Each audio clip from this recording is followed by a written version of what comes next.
Enggak, Pak. Maksud saya uang triliunan itu udah masuk ke Indonesia yang dari negara Arab. Eh, Kan udah masuk kan, saya ini ada beritanya di mana ya? Oh di bawah masuk ya, itu sampai di warning sama uang eh, ulama radikal usir dari Arab Saudi Thank you. membawa uang dolar. Enggak ya, saya lupa ya.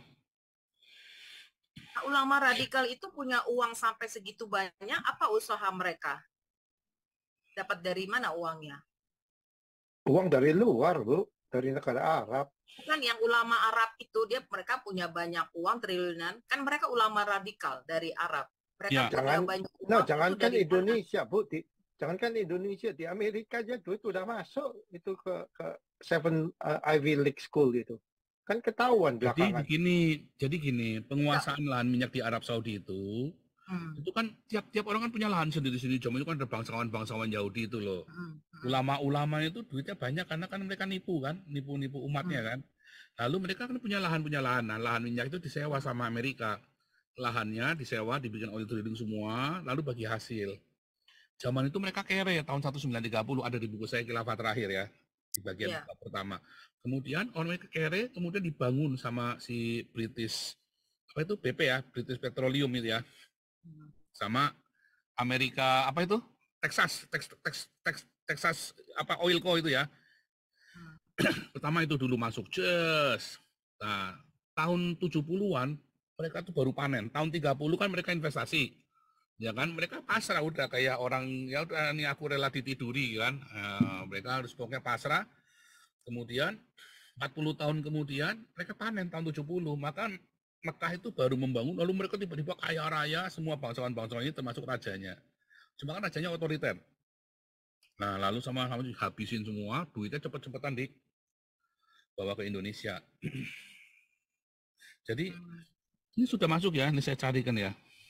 Ulama radikal Arab diusir. Satu lagi, Pastor, saya mau tanya. Kan ini saya baru baca, ya maksudnya tahun kemarin lah ya, baru itu beberapa bulan yang lalu. Ini. Mahfud MD yang bilang ya, ulama Arab Saudi lari ke Indonesia bawa jutaan dolar, sebar paham radikal. Ya. Kenapa si Mahfud MD ini ngomong ini? Karena kan dia seberangan sama Anies. PDIP tidak mungkin akan merekrut Anies waktu itu. Nggak tahu kalau nanti ya, karena PDIP tidak mungkin bergabung dengan SBY. Megawati itu orangnya pendendam ya, tidak akan mau gabung dengan SBY. Itu loh masalahnya. Makanya tidak mungkin nanti kalau putaran kedua PDIP gabung sama Prabowo itu ya susah, nggak mau. Pasti gabungnya sama Anies. Ya kalau sudah sama Anies ya kalau nggak Ganjar yang dimenangkan ya Anies yang dimenangkan udah. Kecuali Prabowo declare tarik uangnya Israel, minta donasi dari konglomerat Yahudi ini, uangnya nggak seri, tinggal nyetak, cetak, tinggal nyetak. Pasti menang Prabowo.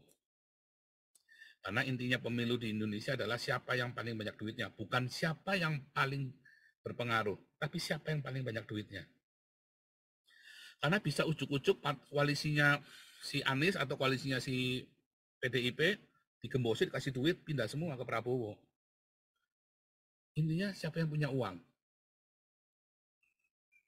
Nah, kalau Prabowo uangnya nggak seri, tinggal nyetak. Kayak Amerika kan uangnya tinggal nyetak kan, tinggal fotokopi kan, jeret tiap hari kan, tinggal nyetak.